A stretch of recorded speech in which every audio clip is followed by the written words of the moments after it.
another impeachment today, this time in Anambra State, and controversy rages over the legality of the process and the political implications of the removers.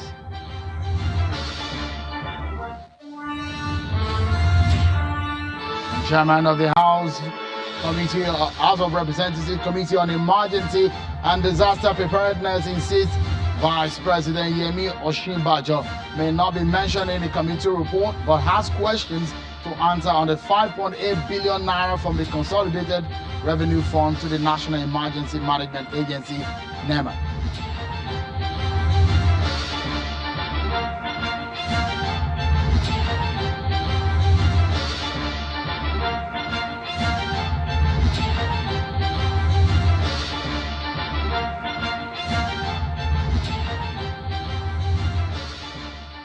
And thanks for joining in, everyone. This is Politics Today live on Channels Television.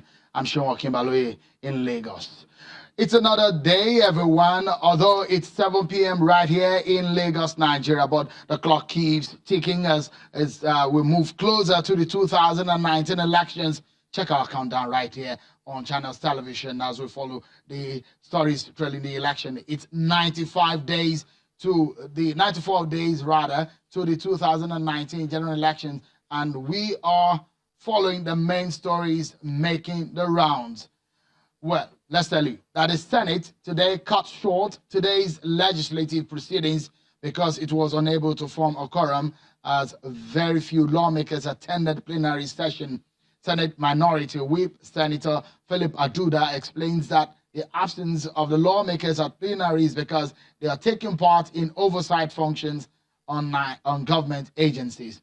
The House of Representatives, on the other hand, has adjourned sitting till the 14th of November 2018, but for a different reason. Plenary session is cut short because of the faulty sound system in the lower chamber.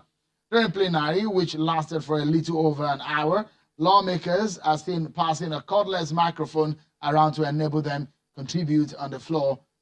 Now, let's get some more political stories for you in our political roundup.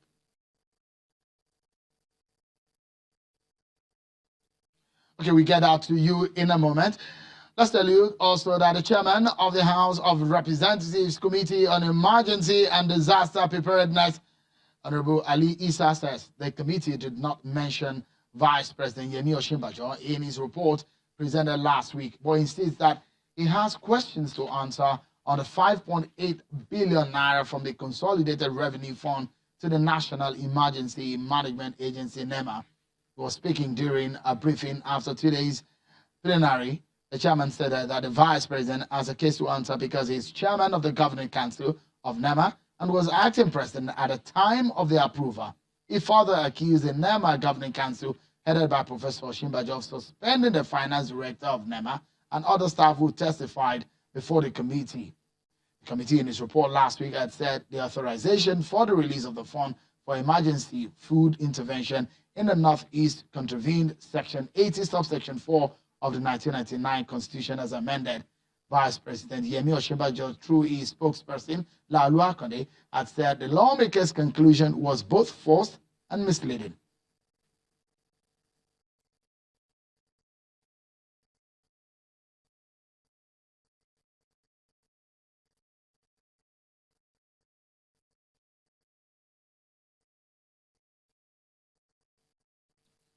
But then let's go to Kaduna State now, where the governor, Nasser El-Rufai, has explained why he picked Dr. Hadissa Balarabe, a fellow Muslim, as his running mate, saying that our choice was based on competency and capacity to deliver as against a religious background or any other sentiment. Governor El-Rufai gave the explanation on Tuesday when he received indigents of Sanga local government area, where his running mate Balarabe hails from. I also came to thank him for the choice of their daughter. The governor, while emphasizing that his administration will never choose or deny anyone appointment because of religion or ethnicity, he notes that the choice of a woman as his running mate is to give more women opportunities in governance and also to break the yoke of women marginalization in Nigeria, especially in the northern part of the country. The governor also notes that the people criticizing him on the appointment of a fellow Muslim as his running mate were those who never voted him in the 2015 election and not conversant with the workings of government. Decided on Dr. Hadiza Balaro because of her education, her experience, and track record in turning around our primary health system in the state. Some people have called this a Muslim-Muslim ticket. Some have said that it will not win the next election. But all the people saying that are the people that never voted for me in the first place and don't intend to.